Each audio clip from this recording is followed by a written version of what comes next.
नमस्कार, आपके साथ मैं रोहित कुमार। आप हैं न्यूज फॉर नेशन पर। नीतीश कुमार पिछले कुछ दिनों से जिस अभियान में लगे हैं उस अभियान में वो कितने कामयाब होते हैं तो वक्त तय करेगा। लेकिन नीतीश कुमार किसी भी कीमत पर 2024 के चुनाव में मोदी को आने से रोकना चाहते हैं। नीतीश कुमार का यह अभियान उसी वक्त शुरू हो गया जब उन्होंने रातों रात बिहार में सत्ता का परिवर्तन करके फिर से आरजेडी के साथ जाकर के सरकार बनाई और बीजेपी को विपक्ष में भेज दिया।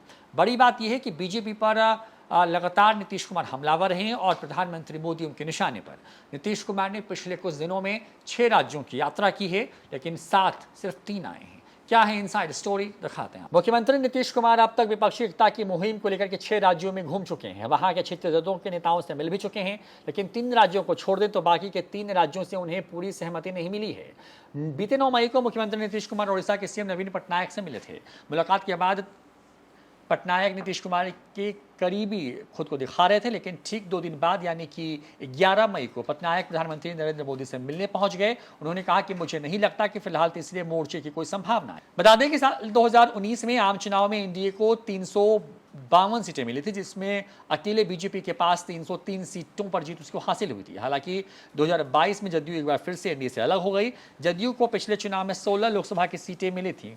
वहीं पूरे विपक्षी महज 92 सीटों पर सिमट गया था, जिसमें कांग्रेस पूरे देश में सिर्फ 52 सीटें जीत पाई थी।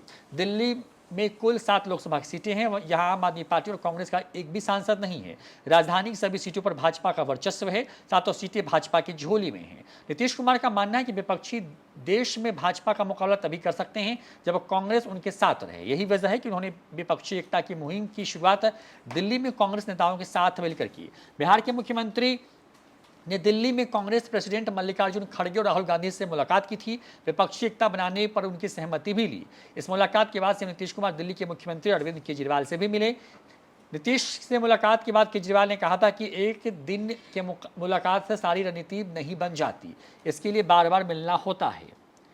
पश्चिम बंगाल में 2019 में लोकसभा चुनाव में ममता बनर्जी की पार्टी टीएमसी ने बेहतर प्रदर्शन किया था। हालांकि भाजपा ने टक्कर जरूर दी थी। टीएमसी ने 22 लोकसभा सीटें जीती थी। वहीं बीजेपी ने बंगाल में 2 सीटों से छलांग लगा करके 18 लोकसभा की सीटें जीती, जबकि कांग्रेस को केवल 2 सीटें ही मिली। वहीं लेफ्ट पार्टी का सुपड़ा ही साफ हो। दिल्ली के बाद सीएम नीतीश कुमार 24 अप्रैल को विपक्षी एकता को मजबूत करने के लिए पश्चिम बंगाल पहुंच गए। वहां पर उन्होंने ममता बनर्जी से मुलाकात की। हालांकि इस मुलाकात में ममता बनर्जी ने विपक्षी एकता को लेकर के किसी तरह की दिलचस्पी नहीं दिखा। हालांकि उन्होंने नीतीश कुमार को आश्वासन जरूर दिया कि समय आने पर सब कुछ तय किया जाएगा।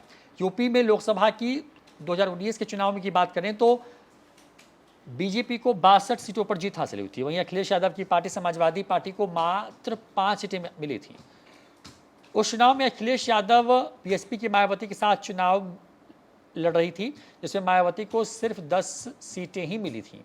दूसरी तरफ कांग्रेस की हालत ऐसी थी कि केवल सोनिया गांधी की रायबरेली सीट को छोड़कर एक भी सीट देश के सबसे बड़े राज्य में कांग्रेस को नहीं आ पाई थी। ऐसे में अखिलेश यादव को अपनी पुरानी सियासी जमीन चाहिए, लिहाजा नीतीश कुमार के समर्थन में अखिलेश हैं। लेकिन क्या कांग्रेस और बसपा वहां पर अखिलेश यादव के साथ आएंगे, ये भी देखने वाली बात होगी। वहीं झारखंड, जो बिहार से सटा हुआ राज्य, वहां की बात करें तो झारखंड में जेएमएम की सरकार है। भले ही पार्टी की विधानसभा में स्थिति मजबूत हो, लेकिन लोकसभा में बीजेपी की स्थिति काफी मजबूत है। इसका कारण है कि 2019 में 14 लोकसभा सीटों में जेएमएम कांग्रेस को सिर्फ 1 सीट ही मिली थी, जबकि 12 सीटों पर एनडीए ने कब्जा जमाया था, जिसमें से 11 सीटें बीजेपी और 1 सीट आजसू के हिस्से आई थी। ऐसे में नीतीश कुमार जब झारखंड पहुंचे तो उन्हें गार्ड ऑफ ऑनर दिया गया। हेमंत सोरेन ने दिखाने की कोशिश की नीतीश कुमार के वो साथ खड़े हैं, लेकिन विपक्षी दल को एकजुट करने में नीतीश कुमार की ताकत के तौर पर हेमंत सोरेन झारखंड में कितना कमाल कर पाएंगे, ये देखने वाली बात होगी। वहीं महाराष्ट्र की विपक्षी एकता की बात करें तो वहां पर अंदरूनी कलह से घिरी हुई शिवसेना बाला साहेब के प्रमुख उद्धव ठाकरे से उनकी मुलाकात हुई और उन्होंने भी साथ आने की बात की। साथ साथ एनसीपी सुप्रीमो से भी उनकी मुलाकात हुई।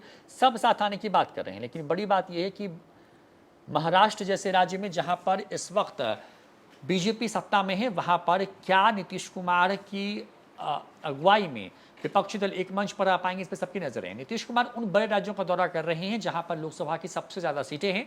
उत्तर प्रदेश, पश्चिम बंगाल, ओडिशा, महाराष्ट्र, झारखंड जैसे राज्य शामिल है कि हिंदी पट्टी या फिर वहां पर बीजेपी के खिलाफ अगर विपक्षी दल एकजुट होते हैं तो मुकाबला दिलचस्प हो सकता है।